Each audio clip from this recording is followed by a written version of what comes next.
Today's story is called The First Maple Bud Mr. Ellis Noticed This Spring. Welcome to Warm Life Stories, a quiet little corner where we slow down, breathe a little easier, and share gentle stories about ordinary people living ordinary days that somehow still touch the heart. If you enjoy quiet stories like this, feel free to subscribe or share your thoughts in the comments. We always love reading them. Now, if you're ready, let's settle in and gently step into today's story. It was a quiet spring morning, the kind that feels almost shy after a long winter. The world outside Mr. Ellis's porch was still holding on to a touch of cold, as if the night hadn't fully decided to let go. But the light was softer today. It rested gently across the porch rail, warm enough to suggest that something new was finally on its way. A thin veil of mist hovered low over the yard, drifting just above the old wooden steps.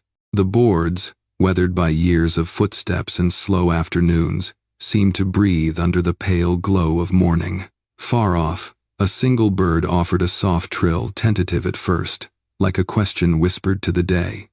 Another answered. Then silence settled again, the kind of silence that doesn't feel empty, just patient. Mr. Ellis sat in his usual place, the right-hand chair on the porch, his chair for nearly 20 years. The seat cushion had faded in color, but it still carried a familiar softness beneath him.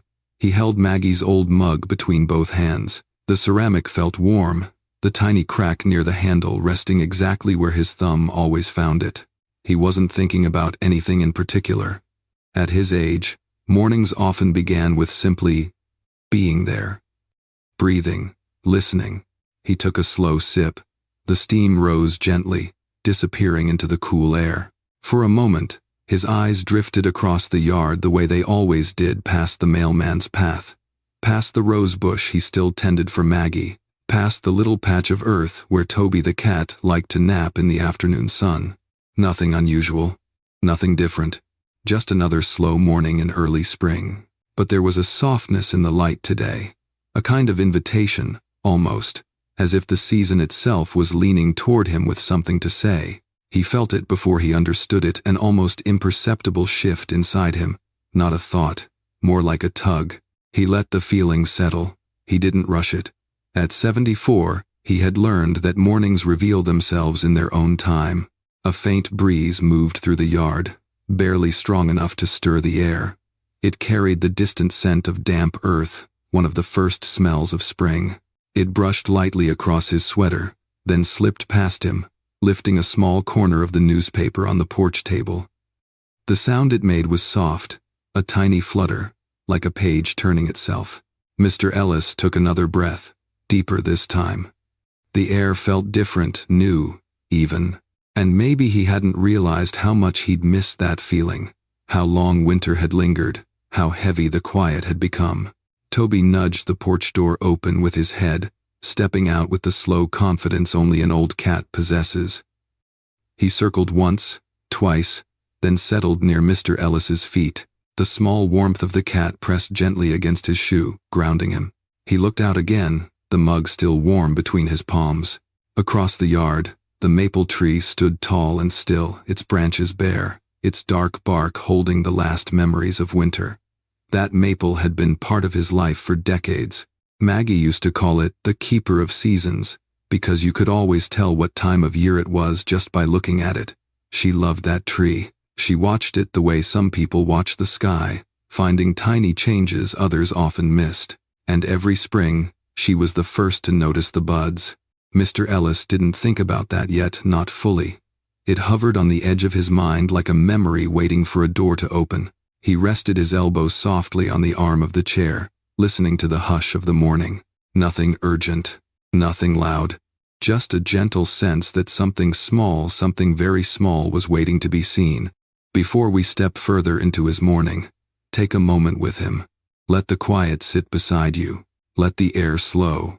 Let the world soften just a little. Because on this simple porch, on this simple morning, something was about to shift. Not in a dramatic way, not in a way the world would notice, but in a way that mattered to one man who had lived long enough to know that the smallest things often carry the deepest meaning. And it all began with the first maple bud he noticed this spring. Mr. Ellis adjusted his glasses with the gentle, almost automatic motion of someone who had done it thousands of times before. The frames were old, thin metal, slightly bent on one side, but they had traveled with him through so many years that he couldn't imagine replacing them. They slid back into place, and the world came into a softer focus. The porch creaked beneath him, a familiar sound that had followed him through countless mornings. He leaned back just a little, letting the wooden slats support the quiet weight of his 74 years. At this hour, most houses on the street were still wrapped in stillness. Curtains didn't move, doors didn't open. Only the distant sound of a kettle boiling from someone's kitchen broke the silence. This little street had been home for nearly 4 decades. Not a perfect street, not a busy one, just ordinary enough to be comforting. And ordinary was exactly what Mr. Ellis preferred these days.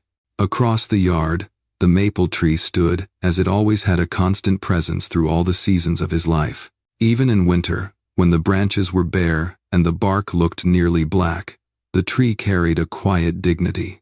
Maggie used to say the maple had an old soul. He never fully understood what she meant, but he liked how she said it, softly, with that little smile she saved for the simplest things. He glanced down at the porch steps.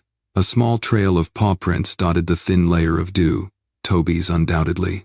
The old cat had wandered back inside after settling himself for a moment in the morning chill.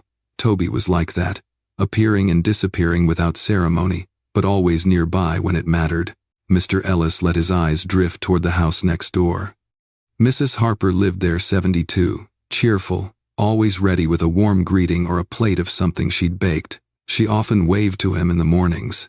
Sometimes, she'd stop by with a bowl of soup or leftover casserole.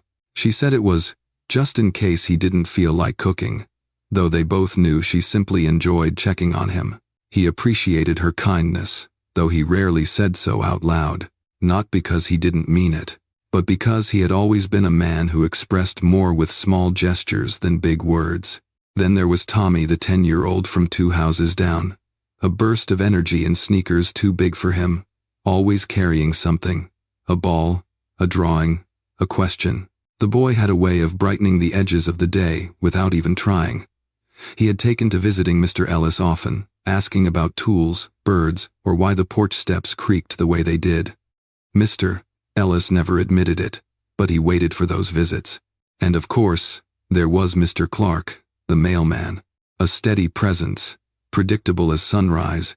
Every weekday, sometime between 9:10 and 9:20, Mr. Clark would walk slowly up the path, tip his cap, and say, "Morning, Harold." Not Mr. Ellis. Ethel. Harold. No one else used his first name anymore, and he found he didn't mind it. These small connections, quiet, ordinary, steady, were the threads that held his life together. He didn't need more than that. Maybe he never had. But beneath all that routine, beneath the soft rhythm of his days, there was something he carried silently, a gentle ache. It wasn't sharp grief anymore. The years had softened it, but it was present, like a thin layer of frost that never fully melted, no matter how warm the sun became. Maggie had been gone 7 years now. 7 springs without her voice noticing the first bud on the maple tree.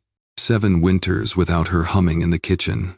7 autumns without her laugh when the leaves turned red. He missed her in quiet ways, ways that didn't demand attention, ways that lived between breaths. And despite how steady his life looked from the outside, there were mornings when the silence in the house felt heavier than usual. This morning wasn't heavy, though. Not exactly. Just tender. He let his gaze return to the maple tree, standing tall and patient in the cold morning light. Something about it tugged at him again softly, like a memory trying to step forward. He wasn't sure yet why this morning felt different, but he would soon. Because sometimes, the smallest shift, a change in the air, a glimmer of color, the faintest hint of new life, is all it takes to remind a man that the world still moves gently around him, and that he's still part of it. The morning air grew a little softer as Mr. Ellis kept his eyes on the maple tree. Something about the way the light touched the branches pulled him backward into a place he hadn't visited in a while. Memories have a way of doing that to a person his age. They don't announce themselves. They arrive the way spring does, quietly, gently, almost unnoticed, until they're already there. He leaned forward just slightly, hands wrapped around the cooling mug, and as he watched the still bare branches sway in the soft breeze, a familiar scene drifted into his mind, one he could recall as easily as the lines of his own hands.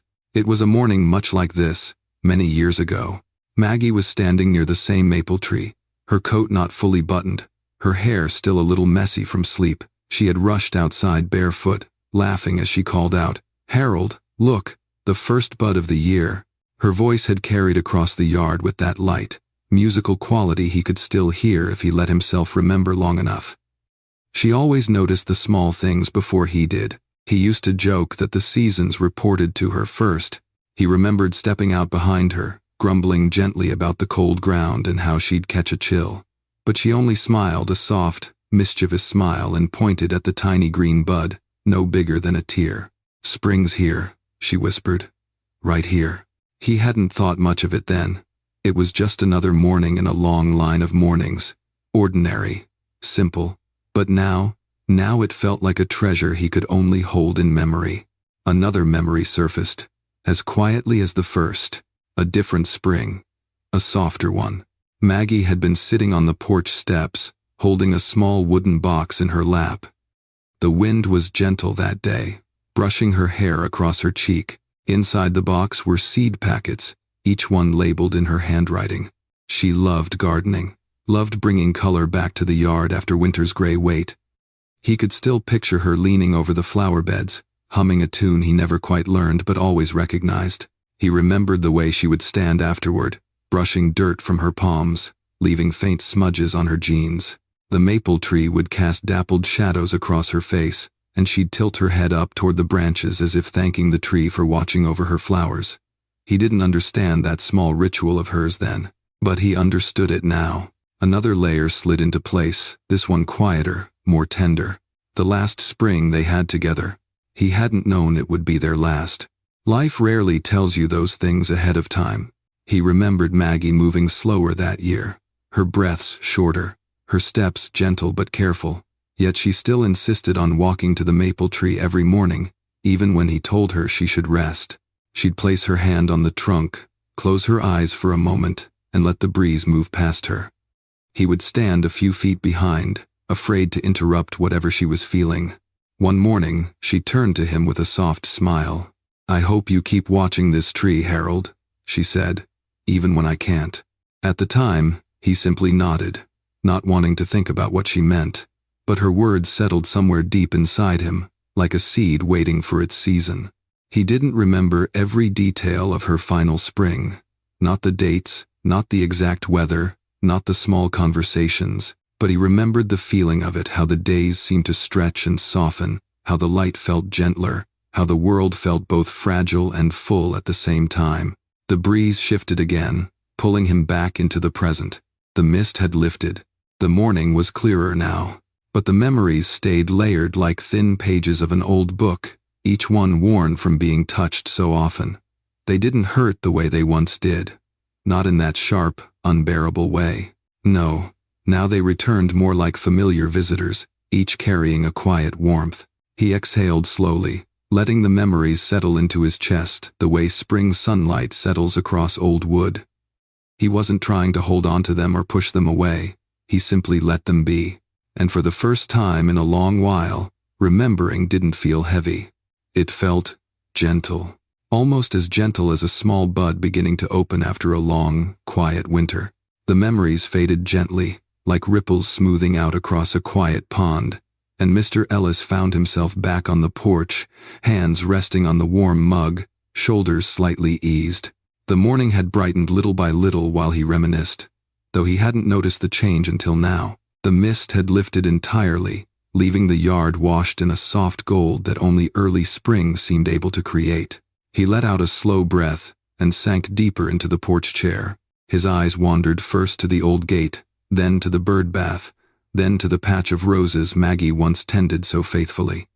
The soil still looked a little sleepy, reluctant to wake after the long winter. He understood the feeling.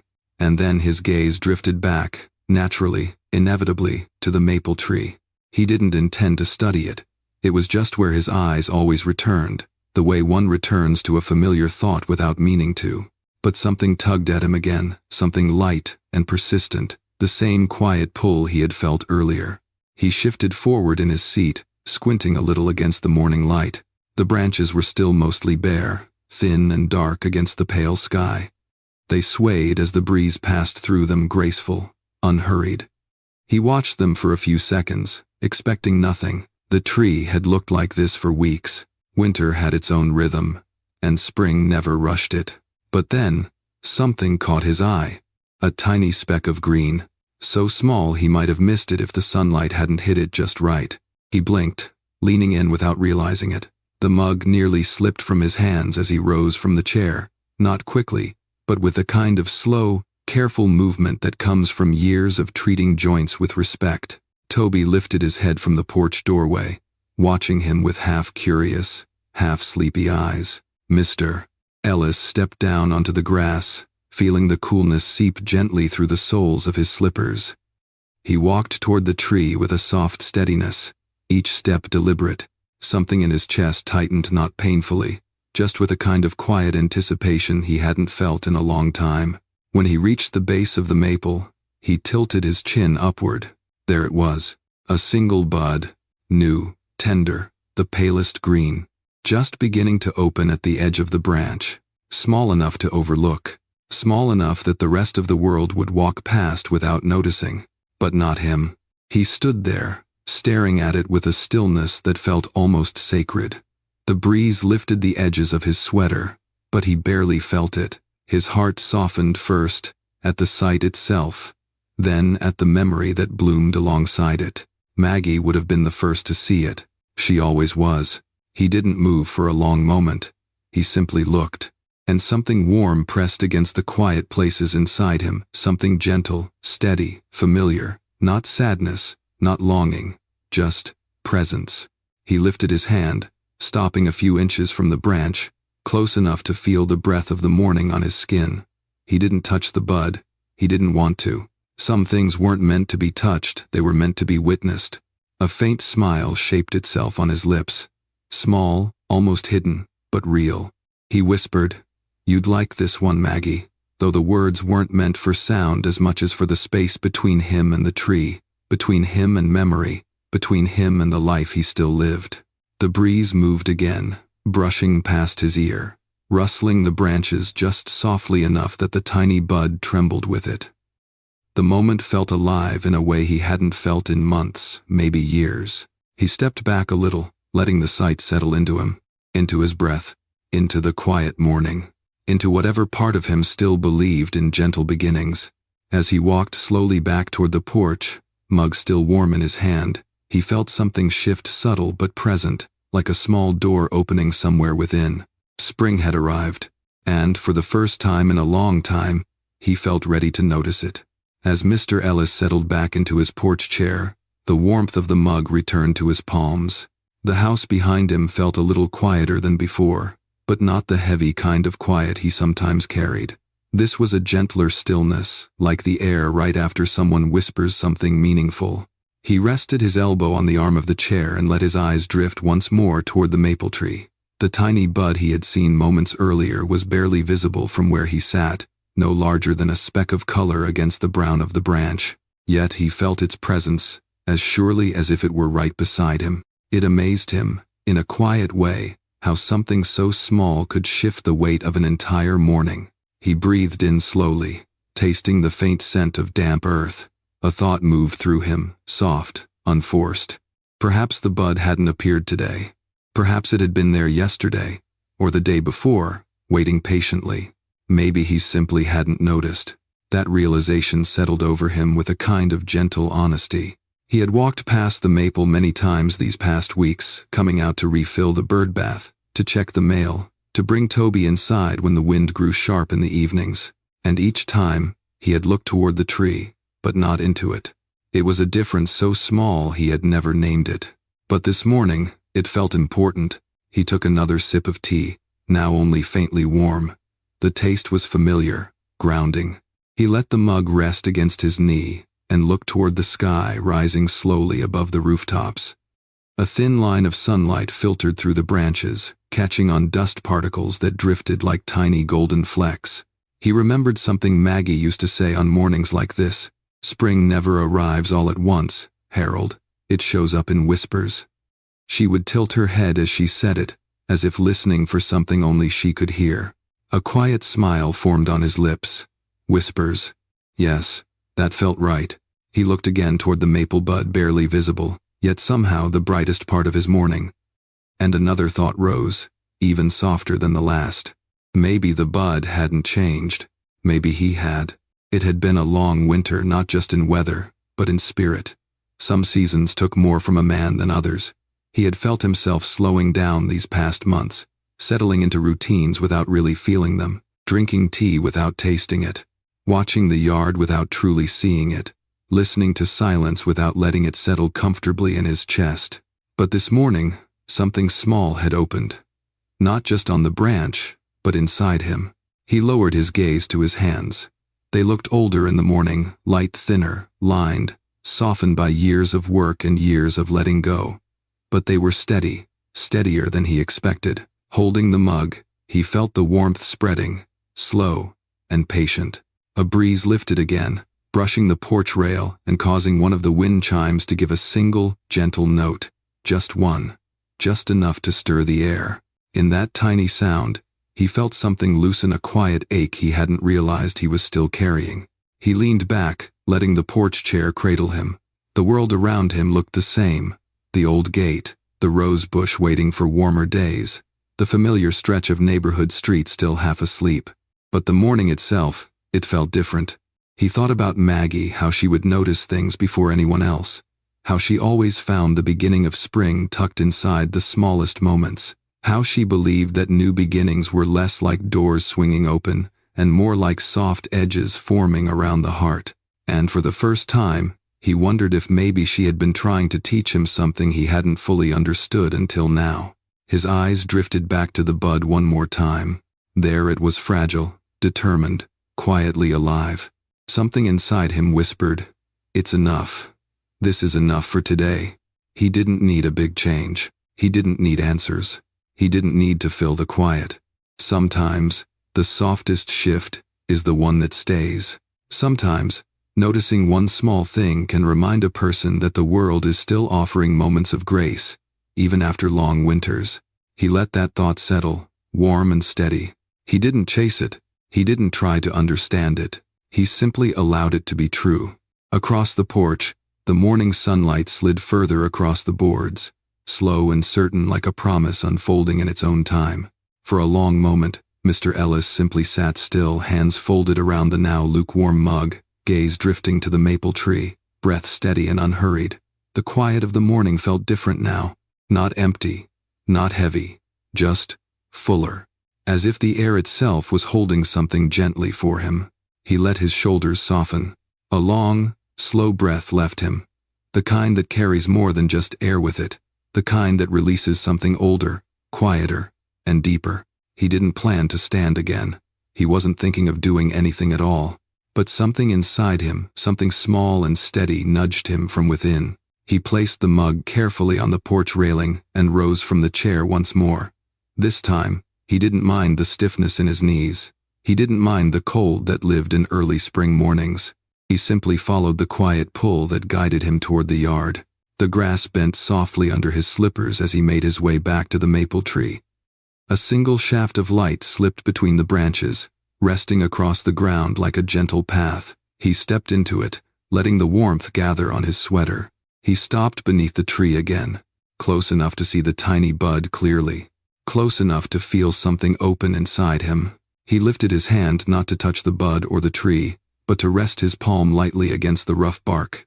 The trunk felt cool and solid under his skin, grounding him, steadying him in a way he hadn't expected. And something happened then, something not loud, not dramatic, but undeniably real.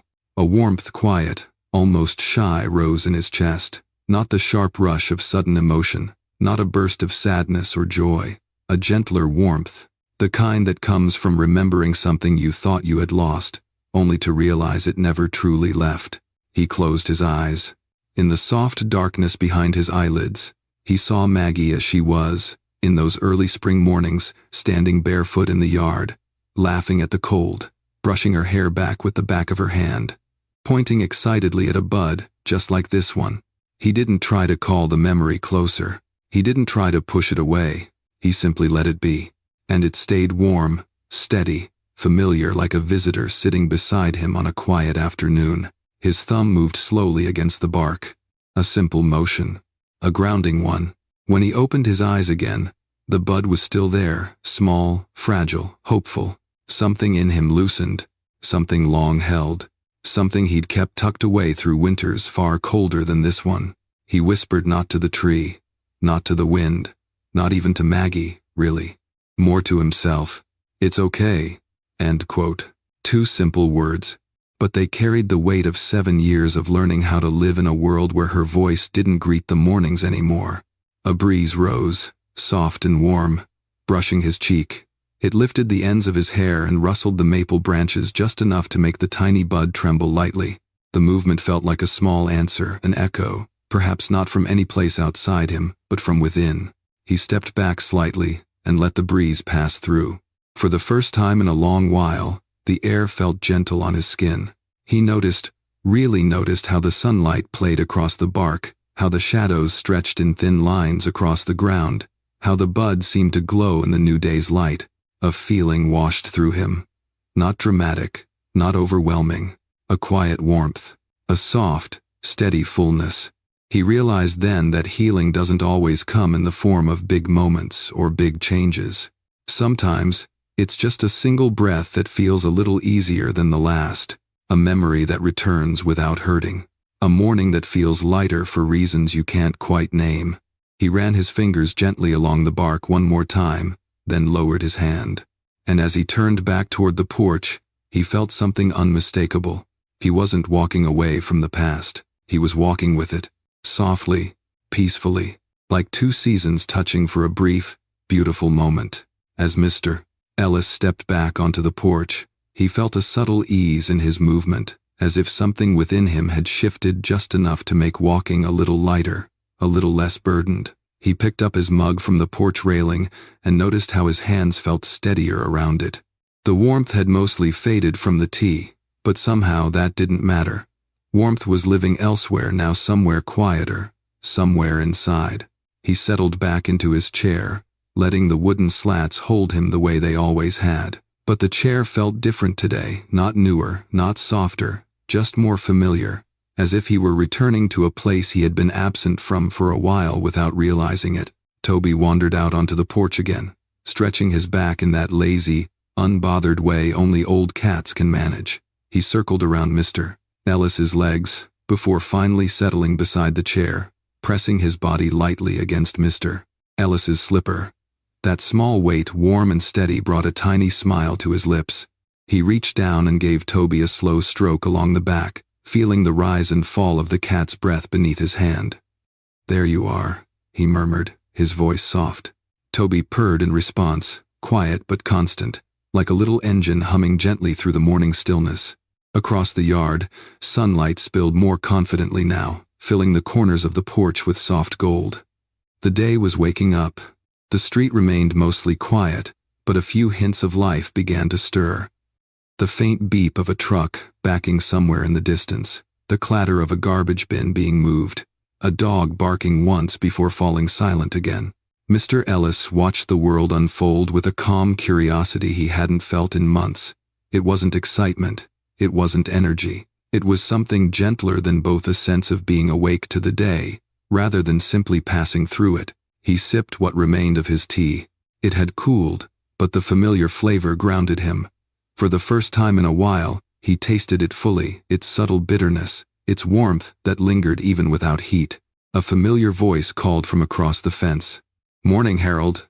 Mrs. Harper stood on her porch, wrapped in a soft blue cardigan, her gray hair pinned up but already threatening to escape a few strands. She waved with a small, bright smile. Mr. Ellis lifted his hand in return. "Morning, Ellie." He wasn't normally the one to speak first. But something about the brightness of the morning, the small bud still lingering in his mind, nudged him toward connection. Mrs. Harper looked pleasantly surprised. "You're up early today." "Just enjoying the light," he said. A simple reply, but she nodded as if she understood the deeper layer beneath it. "I made blueberry muffins," she called. "If you'd like one later." He hesitated only for a breath. "I'd like that, too. I go away." She smiled, warm as ever, before disappearing into her kitchen. The short exchange left the air feeling a little brighter. Mr. Ellis remained on the porch for a while longer, letting the sounds of the neighborhood seep gently into the quiet. A car door closed somewhere down the block. A child laughed near the corner. The breeze carried a faint smell of fresh laundry from someone's backyard. Life, in its simplest form, was moving around him, and for the first time in a while, he felt himself moving with it. Eventually, he rose and walked down the porch steps, stretching his legs. He took a slow stroll along the edge of the yard, checking the soil near Maggie's roses. He crouched not fully, just enough to brush his fingers across the earth. It felt softer than he expected, beginning to warm for the season. He made a mental note to water the roses later, maybe even trim the old stems. He looked toward the maple tree again. The bud was still there, small, humble, quietly brave against the cool air. He didn't need to walk over again. Seeing it once had been enough, but knowing it was there, that mattered. As he straightened up, the sunlight caught on the porch window. Dust floated through the air in tiny golden specks. He watched them for a moment, suspended, slow, gentle, moving the way his morning now felt. He drew in a long breath. The air smelled fresh, open, new. And as he returned to the porch, Toby trailing behind him, he felt something settle softly into place, a renewed steadiness, a sense of quiet companionship with the world. The day would go on like any other. There would be small chores, quiet meals, perhaps a short visit from Tommy after school. Nothing extraordinary. But the difference wasn't in the day. It was in him. Something inside him had opened with the morning just as quietly, just as delicately, as the little maple bud unfurling its first sign of spring. The afternoon light settled gently across the porch as the day eased toward its quieter hours. Mr. Ellis sat once more in his familiar chair, the cushion warm now from the sun instead of the tea he usually carried. Toby had curled up beside him again, a slow, steady rise and fall beneath soft fur. The maple tree stood tall across the yard, its branches stretched wide, welcoming the changing light. Though the day had unfolded like any other, simple, unhurried, quiet, something within him felt different, as if an invisible thread had been gently retied, not pulled tight, not knotted, just restored. He let his gaze linger on the tree, its silhouette outlined in the soft glow of the approaching evening. He couldn't quite see the bud from this distance anymore, hidden among the shadowed branches. And yet he didn't need to. Just knowing it was there, a single sign of new life, felt like enough. He rested his hands on his lap, breathing in slowly. The breeze was cooler now, carrying the faint smells of someone's early dinner, maybe a stew or baked chicken drifting from a neighbor's window. The street was still quiet, but a few porch lights began to flicker on, one by one, like gentle stars of the neighborhood. For a long moment, he simply watched. Not with longing, not with heaviness, just with presence. He thought about how mornings come and go, how seasons change without asking permission or waiting for readiness, how winter always ends, no matter how long it feels while you're living through it, and how healing, too, has its seasons, some fast, some slow, some so subtle you only notice them in hindsight. He glanced toward Maggie's rose bush, the one he planned to water tomorrow. He could almost imagine her kneeling beside it again, humming as she trimmed the leaves, talking softly to the plants as if they understood her. That memory touched him now, but not with the sharpness it once carried, more like a hand resting briefly on his shoulder. He let the feeling stay. He let it breathe with him. He didn't rush to capture it or hold it. He simply welcomed it. The maple tree rustled softly as the wind brushed past its branches. He watched the movement, gentle and unhurried, and felt a quiet understanding settle inside him, something he hadn't quite had the words for until now. Maybe healing didn't mean letting go of the past. Maybe it meant letting the past live beside you, without needing to fight it. He closed his eyes for a moment, letting the sounds of the neighborhood settle around him, the distant hum of a passing car, the faint laughter of children down the street, the soft clink of dishes from a nearby kitchen. Ordinary sounds, comforting sounds, sounds that reminded him he was still part of a world that continued to move gently forward. When he opened his eyes again, the sky had shifted to a muted gold, the kind of color that makes a person breathe a little deeper. The maple tree seemed almost to glow in that light, standing steady as it had through all the years of his life. And he realized something simple, something quiet. He was still growing, too. Not fast, not dramatically, but slowly, gently, in ways he hadn't noticed until this morning. He placed a hand on his chest, feeling the steady rhythm beneath his palm. That rhythm had carried him through many seasons, some warm, some cold, some filled with laughter, others filled with silence, and it was carrying him still. He thought of the bud, small, delicate, almost unremarkable to anyone else. Yet it had opened something inside him, something that had remained closed for longer than he cared to admit. He whispered into the softening air, not expecting anyone to hear. Maybe this is a good beginning. The words felt right, true, light enough to float, but strong enough to stay. The breeze quieted, the porch settled, Toby stretched in his sleep. Mr. Ellis leaned back in his chair and let his eyes drift toward the fading light. The day was closing gently around him, like a soft blanket pulled up over tired shoulders. And as the first stars appeared faintly above the rooflines, he felt something he hadn't felt in a long time. A quiet peace. Not the peace of forgetting, but the peace of remembering. Without breaking, the maple bud would grow in its own time, and so would he.